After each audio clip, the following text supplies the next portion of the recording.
नमस्कार दोस्तों, आज गुप्त नवरात्रि के तीसरे दिन अति महाशक्ति त्रिपुर सुंदरी का होता है। देवी त्रिपुर सुंदरी अनुपम सौंदर्य, भक्तों को अभय प्रदान करने वाली, यौवन युक्त और तीनों लोकों में विराजमान है और उन्हें कई नामों से जाना जाता है। इन्हें राजराजेश्वरी, बाला, ललिता, मीनाक्षी, कामाक्षी, शताक्षी, कामेश्वरी भी कहा जाता है। अपनी सुंदरता और मोहक मुख से देवासुर संग्राम में असुरों को वश में कर लिया था। कहते हैं कि त्रिपुर सुंदरी की आराधना करने वाले भक्त लौकिक और परलौकिक शक्तियाँ प्राप्त होती हैं। देवी पुराण में माता की बहुत सी शक्तियों के बारे में बताई गई है।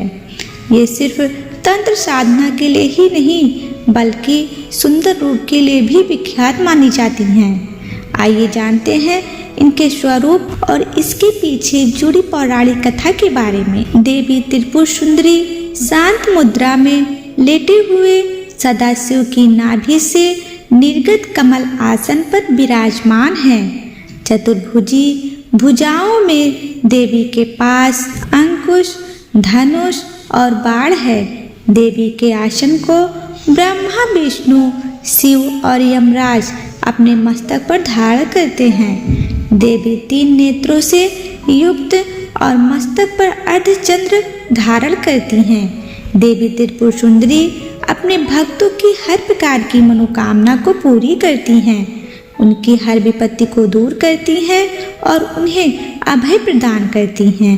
कहा जाता है कि देवी त्रिपुर सुंदरी की पूजा करने से आत्मिक बल, यश और कीर्ति की प्राप्ति होती है। पौराणिक कथाओं के अनुसार देवी त्रिपुर सुंदरी की उत्पत्ति रहस्य सती वियोग के पश्चात भगवान शिव सर्वदा ध्यान मग्न रहते हुए हैं। उन्होंने अपने संपूर्ण कर्म का परित्याग कर दिया था, जिसके कारण तीनों लोकों के संचालन में व्याधि उत्पन्न हो रही थी। उधर तारकासुर ब्रह्मा जी से वर प्राप्त किया कि उसकी मृत्यु शिव के पुत्र द्वारा ही होगी। समस्त देवताओं ने भगवान शिव को ध्यान से जगाने के लिए कामदेव और उनकी पत्नी रति देवी को कैलाश भेजा। कामदेव ने कुसुम सर नामक मोहिनी वाण से भगवान शिव पर प्रहार किया। परिणाम स्वरूप शिव जी का ध्यान भंग हो गया। देखते ही देखते भगवान शिव के तीसरे नेत्र से उत्पन्न क्रोध हुआ। तीसरे नेत्र से उत्पन्न क्रोध अग्नि ने कामदेव को जलाकर भस्म कर दिया। कामदेव की पत्नी रति द्वारा अत्यंत दारुण विलाप करने पर भगवान शिव ने कामदेव को पुनः द्वापर युग में भगवान कृष्ण के पुत्र रूप में जन्म धारण करने का वरदान दिया और वहां से अंतर ध्यान हो गए। सभी देवताओं और रति के जाने के पश्चात भगवान शिव के एक गण द्वारा कामदेव के भस्म से मूर्ति निर्मित की गई और उस निर्मित मूर्ति से एक पुरुष पैदा हुआ। उस पुरुष ने भगवान शिव की स्तुति करी।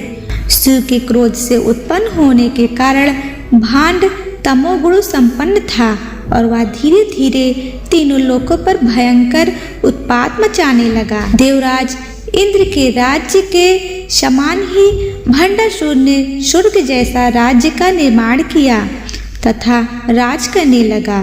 तदंतर भंडासुर ने स्वर्ग लोक पर आक्रमण करा।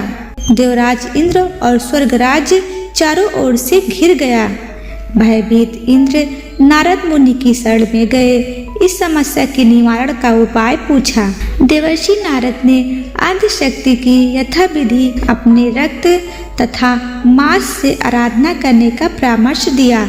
देवराज इंद्र ने देवी की आराधना की और देवी त्रिपुर सुंदरी स्वरूप में प्रकट हो भंडासुर का वध कर देवराज पर कृपा की और समस्त देवताओं को भय से मुक्त दिलाया। इस प्रकार त्रिपुर सुंदरी माता की उत्पत्ति हुई। बोलिए त्रिपुर सुंदरी माता की जय।